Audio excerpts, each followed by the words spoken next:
Like, subscribe, and leave a comment. Here's a review of WWE SmackDown, the week commencing the 6th of April, 2026. So it started with Nick Aldis basically telling Cody Rhodes he can't touch Pat McAfee. That's an order coming from the top. As he said, that Jelly Roll pulls up and he's not happy about what's been happening with Pat McAfee and he wants to get his hands on him, but Nick Aldis says he can't. Then we have Rhea Ripley coming out. Basically, she's mad and she wants Jade Cargill for attacking Io Sky. Io Sky then comes out and says she wants Jade for attacking her, and Nick Aldis makes the match. Jade Cargill versus Io Sky later on. Then we have Bayley versus Alexa Bliss in a really good match. Go and watch it. But in the end, Alexa Bliss gets the victory. Then we have Trick. Whoop that Trick! Williams and Lil Yachty confronting Carmelo Hayes and Matt Cardona. They have a bit of back and forth, and Matt said he wants some of the smoke, so we'll see.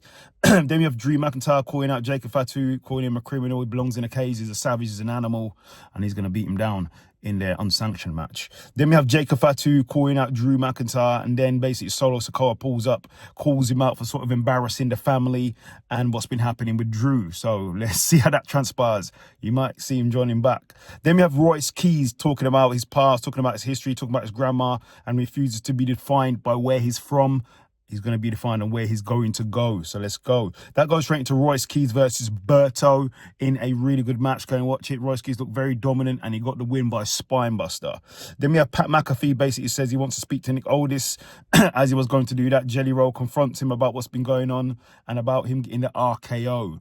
Then we have Royce Keys basically getting confronted by Solo Sikoa, but he didn't confront him. He gave him props and he said to him, look, he runs SmackDown. If you need some advice or help, come and see him. So that'd be interesting. Then we have Pat McAfee. Basically, he comes out and he trashes the fans, trashes CM Punk especially. Then he talks about ticket prices being lowered. I'm not sure how the tickets are doing for WrestleMania Night 1, but he's saying it's about lowering the ticket prices, but okay.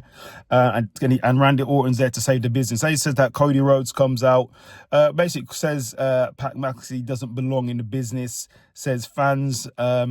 The fans are family. They're not just customers.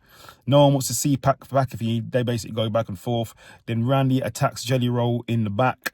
And then basically they attack Cody Rhodes as well, and they leave with his title. Then we have Kit Wilson and The Miz calling out Nick Aldis about the referee incident that happened the other week.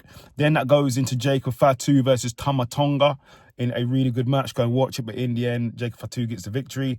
Then we have Jacob Fatu getting attacked by Drew McIntyre after the match.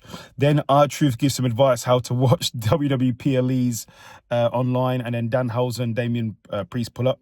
Then we have Sami Zayn coming out, says he will never change who he is. He doesn't know why people are booing him. He doesn't do anything wrong, but he doesn't care. Trick Williams comes out with Lil Yachty, and they call him out. And Sami Zayn basically at WrestleMania is going to push him to his max. That goes into Trick Williams versus Matt Cardona in a really good match. Go and watch it, but in the end, Trick Williams gets the victory. Then we have Danhausen versus Kit Wilson. Danhausen got the victory. Then Rhea Ripley says it's over to Io Sky, but leave some of Jade for her. And that goes into the main event, Jade Cargill versus Io Sky in a really good match. Go and watch it. But in the end, Jade Cargill got the victory.